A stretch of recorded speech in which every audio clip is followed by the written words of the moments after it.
안녕하세요. 하나님의 영광 하영입니다. 네, 오늘도 하영 언니가 만난 교인들 3탄을 찍어보려고 하는데요. 이번에도 사실 저는 좀 지인 찬스를 써봤습니다. 지난주에 나왔던 규리 주은 자매 현재 구역장님이시고요. 저한테는 전 구역장님이신 김성기 구역장님을 모셔봤는데요. 2년 동안 사실 구역장님을 알고 지냈는데 깊은 얘기까지는 해본 적이 없었던 것 같아요. 그래서 한번 모셔서 깊은 토크를 한번 진행해 보려고 합니다. 김성기 구역장님을 소개합니다. 와, 안녕하세요. 안녕하세요. 소개받은 대로 저는 김성희고요. 나이는 전 89학번입니다. 아, 89학번이요? 언니시니까요. 제가 언니로 모셨습니다. 자, 그럼 오늘 김성희 국장님이랑 한번 얘기를 나눠볼 건데요. 먼저 첫 번째, 저희 이건 고정 질문이에요. 이름에 대한 뜻을 한번 여쭤보고 있거든요. 이름이 어떤 뜻인지 한번 말씀해 주시겠어요? 저는 쇠금, 그리고 성품성, 발알희 이렇게 한자를 쓰는데요. 사실 저는 믿지 않는 가정에서 태어났고, 네. 저희 아버지가 그 당대의 유명한 장명가한테 가서 거금을 들여 지으신 이름이래요. 이제 사춘기 들어서 보니까 제 이름이 사실 그 남성, 여성 할 때 성, 그리고 발알희예요. 그래서 이름 자체가 굉장히 그 섹슈얼한 것처럼. 그러네요. 사춘기 때는 너무너무 싫었거든요, 이름이. 아, 그러네. 그리고 그 또래에서 그때 되게 인기 유행했던 있었던 이름이긴 한데, 근데 보통 한자를 보면 별성에 계집희나 아니면 기쁠희 이런 좀 예쁜 뜻을 쓰는데, 저는 이제 그 성자가 들어가니까 어렸을 때 너무너무 싫었었어요. 사춘기 때는. 그리고 그냥 이 장명가가 도대체 무슨 가치관이 있는 사람인가? 여자의 이름에 어떻게 이런 한자를 썼지? 라고 굉장히 싫었었는데, 한자 이렇게 풀이를 보면서 그 형성 문자로 그 성품성이 그 한자로 풀어서 보면 이게 신방변에 마음심자 신방변에 그다음에 태어날 생이에요. 네. 그래서 태어날 때부터의 그런 심성, 천성 이런 뜻을 갖고 있대요. 그래서 그냥 크리스찬이 된 다음에 제 이름을 볼 때 하나님의 그런 심성을 하나님이 내 안에 심어주신 그런 그 하나님의 DNA를 항상 바라고 그런 뜻이 아닐까? 그렇게 좋은데요? 생각을 하고 있어요. 근데 제주에도 크리스찬이 좀 있는데 그렇게 그러니까 이전에 지어졌던 이름을 다시 약간 본인들이 이렇게 재해석하거나 다시 생각해서 좀 좋게 받아들이는 경우도 많은 것 같더라고요. 구역장님도 그런 것 같아요. 형성 문자의 그런 뜻을 알고 또 내가 이름에 얽매이지 않고 하나님이 내 안에 품어주신 그런 DNA를 생각하면 제 이름도 좋다고 생각해요. 맞아요. 좋은 것 같습니다. 자, 그럼 다음 질문으로 가서 현재 지금 크리스찬이시잖아요. 언제 하나님을 알게 되셨는지 좀 궁금해요. 네, 저희 집은 사실 철마다 제사를 지냈고 고사도 지냈고 그래서 저는 구역에서도 여러 번 얘기를 했는데 친구들이 맞아요. 저희 집 떡집 하냐고 그럴 정도였어요. 왜냐면 집에서 떡도 많이 하고 제사 음식도 많이 하고 그래서 그 집에 시루가 되게 많았어요. 떡시루가. 그래서 뭐 콩떡, 팥떡, 무슨 백설기 이런 걸 다 집에서 만들고 그럴 정도의 되게 그런 미신을 믿는 집안이었고 초파일에는 등 달고 그리고 저는 이제 절에 뭐 이모 할머니 따라가서 108배도 해봤고 어렸을 때 그런 환경에서 컸는데 이제 중학교를 뺑뺑이로 갔어요. 근데 중고등학교가 뺑뺑이였는데 크리스천, 그러니까 미션 스쿨이었어요. 네, 그래서 매주 예배를 드려야 했고 성경 공부, 그러니까 성경이라는 과목 커리큘럼 자체가 의무인 학교를 다녔죠. 그래서 그냥 그 학교에서 그렇게 가랑비에 옷 젖듯이 그 말이 너무 좋네요. 가랑비에 옷 젖듯이 스며들기 시작을 한 것 같아요. 정말 이렇게 바위 틈을 단단한 진을 이렇게 조금씩 바위 틈을 벌리듯이 그렇게 말씀이 들어오기 시작했고, 그리고 이제 반이 돌아가면서 그 예배 때 찬양을 하다 보니까 제가 반장이었던 적이 있어서 지휘를 했어요. 그래서 이렇게 찬양도 지휘도 하고, 그리고 그때는 이제 CCM이 그 80년대다 보니까 저 많지 않죠. 알려지기 전이었는데 이름은 기억이 안 나요. 근데 미국에서 이렇게 CCM 대학생 팀이 와서 저희 학교 예배에 그 찬양을 했던 것 같아요. 근데 그때 뭔지 모르지만 저한테 이렇게 터칭이 있었어요. 그래서 그때 막 울면서 그 성령 집회에서 불 받듯이 그렇게 했었고, 그러다가 대학을 들어가면서 종교적인 독립을 선언한 거죠. 고등학교 때 너무나 친했던 친구랑 같이 교회를 가기 시작을 했고, 그렇게 해서 교회에 발을 디뎠는데, 사실 교회를 다니던 초창기에는 집안에 탄압이 있었어요. 할머니가 한 집안에 두 종교를 믿으면 집안이 안 좋다. 그래서 저한테 다니지 말라고 되게 세게 말씀하셨었는데, 그래도 제가 9시 예배를 이렇게 똑같이 가면 티가 나잖아요. 맞아요. 그래서 막 그 2부 예배, 오후 예배, 저녁 예배 약속 있는 척하고 나가셔서. 그리고 이제 막 그 백화점 쇼핑백에다 성경책 이렇게 둘둘 싸가지고 나가서 이렇게 백화점 가는 척하고 친구 만나는 척하고 그렇게 교회를 갔었어요. 근데 그럼에도 불구하고 그때는 제 안에 하나님을 만나러 교회를 간다기보다 친구를 만나러, 친한 친구를 만나러 교회를 간다는 게 컸던 것 같아요. 그렇게 해서 교회를 다니다 보니까 제 친구가 대학 청년부 일을 이제 그 열심히 하고 하면 친구를 교회 가서 못 만나잖아요. 맞아요. 그러면 저 혼자 약간 외톨이 같고 이방인 같고 그랬었어요. 근데 그때는 이제 경배와 찬양이 막 뜰 때였어서 정말 대학부 친구들이 제 또래들이 다 눈을 감고 막 손을 들고 찬양을 부르는데 저는 초신자잖아요. 성경책 찬송가를 찾으면 이게 어디에 있는 찬양인지 모르겠는 거예요. 분명히 찬송가는 아닌 것 같고 네, 그러면서 나만 이렇게 혼자 떨어져 있는 그거에 슬슬 교회가 좀 힘들다. 그런 많이 공감하실 것 같아요. 근데 초신자분들이.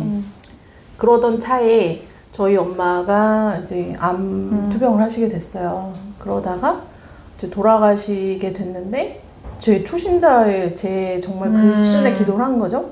엄마를 살려주세요. 근데 엄마 돌아가시게 되면서 하나님 이렇게 착한 사람도 이렇게 빨리 데려가실 거면 하나님 계신 거 맞아요? 그러면서 등을 돌렸던 것 같고 그렇게 등을 돌리면서 그때 마침 이제 제가 직장을 기자 생활을 할 때였는데 주말도 없고 저녁에도 막 뭐 9시에 겨우 저녁을 먹고 이럴 때였어서 주일 성수를 못하게 됐었죠.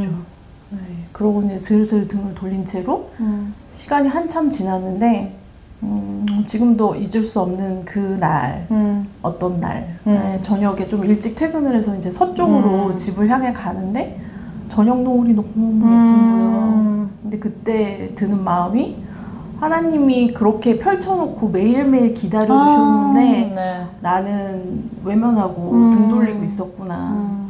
그래서 그 길로 다시 하나님한테 돌아오게 된 것 같아요. 너무 울컥하는데 오늘 노을을 보면 눈물이 날 것 같은데요? 그래서 지금도 그날 그 장면은 잊지 못하고 그 왜 구름 위에 그 맑은 하늘이 있잖아요. 근데 우린 구름만 보잖아요. 맞아요. 그래서 그 흐린 하늘 위에 하나님이 맑은 정말 그 밝은 햇살로 우리를 기다려 주시고 있는 걸 생각하면 그 등을 돌릴 수가 없는 것 같아요. 이제 다음 질문으로 넘어가서 지금 직업이 어떻게 되시죠? 저는 사회복지사로 일을 하고 있는데 사실은 대학 때부터 전공은 사회복지가 아니에요. 맞아요.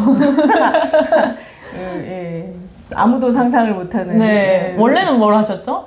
그러니까 저는 패션지, 그러니까 그 뭐 보그 이런 건 아니고 의류 섬유 그 업계의 그 업계 전문지죠. 거기 기자였어요. 그러니까 의류 직물학과를 졸업을 했고 석사랑 박사는 이제 복식 미학 전공을 했어요. 복식 미학으로 유학을 가 있는 중에 아빠가 그 이제 6개월밖에 못 사신다는 그때도 이제 암 투병을 하고 계셔서 그래서 유학을 포기하고 돌아와서 부랴부랴 결혼을 했죠. 그러면서 공부를 접었는데 근데 이제 아버지는 돌아가시고 그리고 큰애를 낳아서 키웠는데 큰애가 자폐를 장애라는 진단을 받게 된 거예요. 그래서 큰 아이를 그 특수교육을 시키고 그렇게 쫓아다니다가 그 당시만 해도 이렇게 자폐나 발달장애 이런 거에 대한 게 책만 봐서는 너무 알려진 게 없고 내가 어떻게 엄마로서 해줘야 되는지를 모르겠는 거예요. 그쵸, 그때는 핸드폰이나 뭐 SNS 전혀 없었잖아요. 네. 맞아요. 그래서 하다못해 이제 의사 선생님을 만나러 가도 의사 선생님이 본인이 1000명의 임상을 보기 전에는 뭘 확실하게 얘기를 해줄 수가 없다. 어머니가 더 잘 알 수도 있다. 오, 진짜요? 그렇게까지 얘기를 했어요. 네, 그러다 보니까 내가 그럼 특수교육 전공을 해볼까?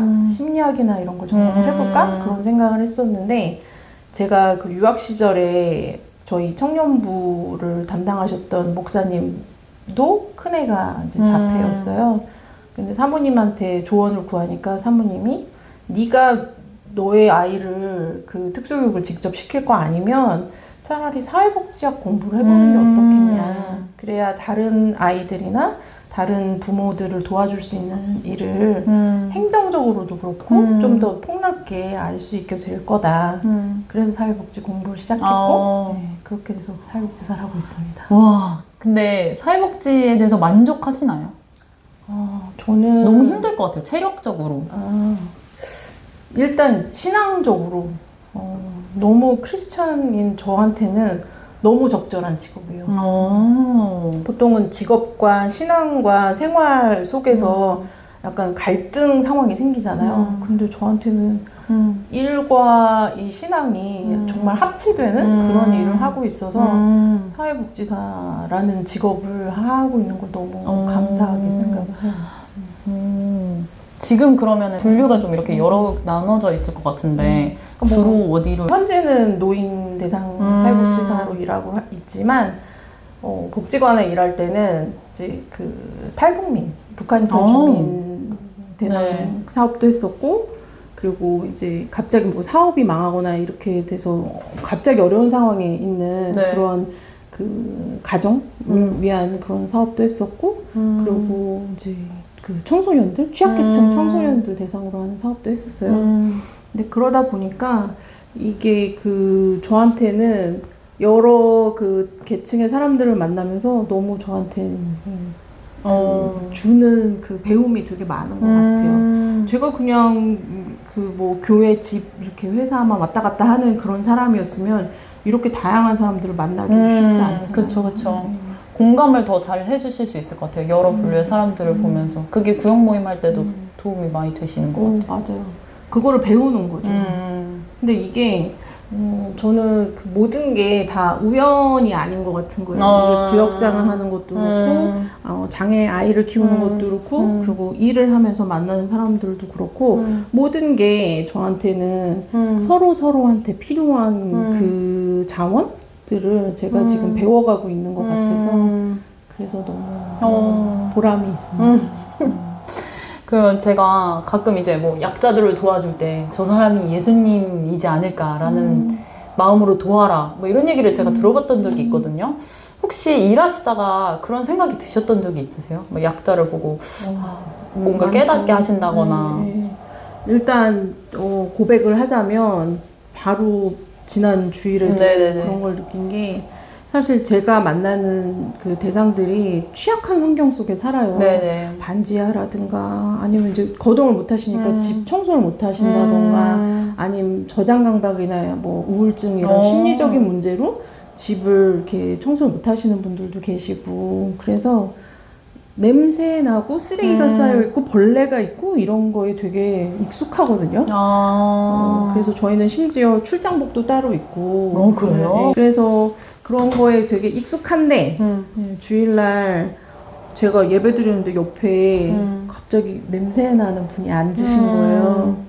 그래서 그 KF94 마스크를 꺼내 끼면서 하나님 예배에 집중이 안 되는데 왜 이분을 내 옆에 앉히셨냐고 네, 그러면서 그 냄새를 계속 맡으며 예배를 드렸는데 이제 저희는 예배 이제 말미에 주변 분들이랑 인사를 나누고 하잖아요. 인사를 하는데 이분이 저를 보면서 너무 웃는데 그것도 너무 싫은 거예요. 좀 기분이 안 좋아서 또 왜 웃는데 나를 보고 왜 웃어 막 이런 생각을 했는데 근데 이제 축도 끝나고 이분이 기도를 하는데 하나님 감사합니다 이렇게 기도를 하시는 거예요. 근데 그 순간 제가 확 무너진 거죠. 그러니까 그 일을 하면서 그런 사람들을 만나고 그런 분들을 공감해드리고 그런 분들을 도와드려야 된다라는 일을 하고 있음에도 불구하고 그거와 분리돼서 예배에는 이렇게 우아하고 고상하고 그 수준 높은 그런 성도들이랑 우아하게 예배를 드리고 싶었는데 이런 사람이 내 옆에 옴으로 인해서 내가 예배 방해된다고 생각하는 게 너무 창피하고 그래서 그 자리에서 바로 회개를 했습니다. 그러면 약간 앞서서 잠깐 언급을 하시긴 했는데 이제 첫째 아드님에 대해서 이제 얘기를 해주셨잖아요. 저는 친한데 그 친구는 어떻게 생각할지 모르겠지만 친하다고 생각할 수 있어요. 다행입니다. 그래서 그 엘군을 되게 잘 키우시잖아요. 제가요? 잘 키우시는 거 아니에요? 근데 사실 제가 어떻게 들리실지 모르겠지만 제가 구역장님 같은 상황이면 저는 잘 모르겠어요. 제가 잘 키울 수 있을까? 이제 저도 애를 낳아야 하고 또 만약 그런 상황이 됐을 때 어떻게 내가 앞으로 계속 나아갈 수 있을까? 근데 그게 되게 궁금했거든요. 그 힘의 원천이 어디서 오는 걸까? 그냥 단순히 엄마라서? 아니면 크리스찬이라서? 되게 궁금했어요, 그게. 엄마는 강하다는 말이 참 맞는 것 같고요. 저도 그 결혼 전에는 굉장히 나약하고 겁이 많고 되게 의존적인 사람이었어요. 그래서 엄마가 돌아가시고 저한테는 엄마나 아버지 돌아가신 이후에 타격이 컸던 게 저는 너무나 이렇게 그 보호받는 거에 익숙해져 있고 나를 대신해주는 그런 그 바운더리가 굉장히 안전한 보호막이 있었는데 그게 없어져서 되게 힘들었었거든요. 그런데 그런 나에게 이렇게 장애 아이가 찾아옴으로 인해서 저도 굉장히 막막했던 게 사실이에요. 그러니까 공부를 하려고 막 사회복지대학원도 가게 됐고 그 길을 답을 찾고 싶었던 것 같고 그런데 엄마라서 생기는 힘이 확실히 있고 그래요? 더더군다나 크리스천 엄마이기 때문에 그리고 장애 아이를 키우는 엄마라서 저는 제가 배우는 게 너무 많은 것 같아요. 일단 얘가 장애라는 거를 알고 소아과를 갔을 때 소아과 선생님이 저를 다시 이렇게 쳐다보시는 거예요. 이게 차트 쓰다가 장애 아이는 아무한테는 안 주는데 어머니 대단하신 분인가 봐요 이러는 거예요. 소아과 그 의사 선생님이 좀 너무 좋으시네요. 그렇게 말씀을 해주시는 게. 그러니까요. 그 얘기에 되게 힘이 됐을 것 같아요.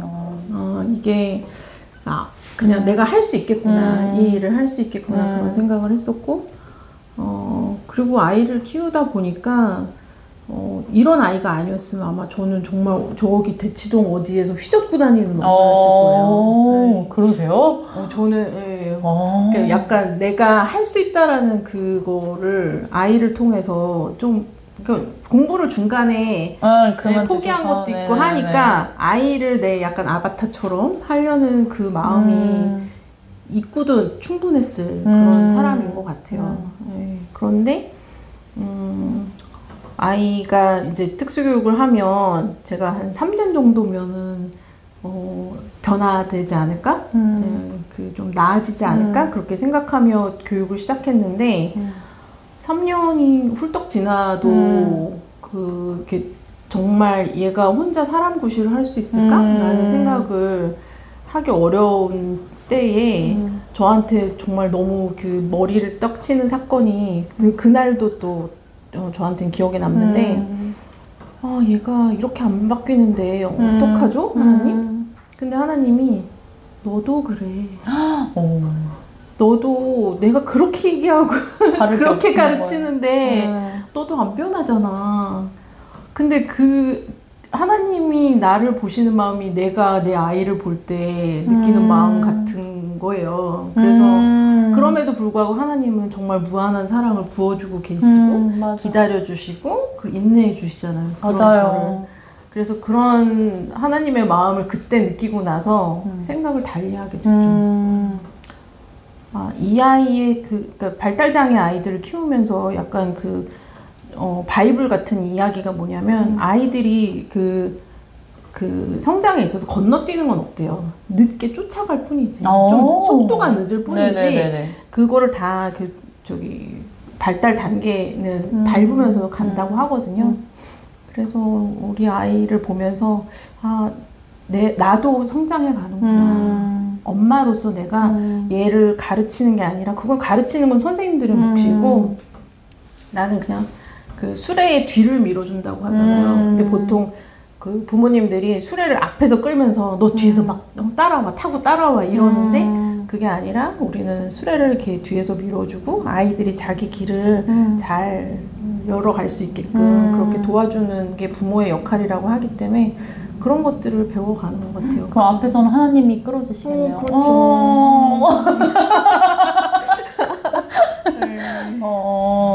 그래서 정말 약간 기적이 이런 게 아닐까. 그러니까 엄마 아빠가 투병하시고 돌아가시면서 기적은 없구나. 하나님이 나한테는 기적은 안 베풀어 주시는구나 라고 생각을 했는데 아이를 키우면서 얘가 이렇게 성장하고 이렇게 한 사람으로서 살아가는 게 하나님의 기적인 거예요. 어떤 뭐 기적을 바라겠어요.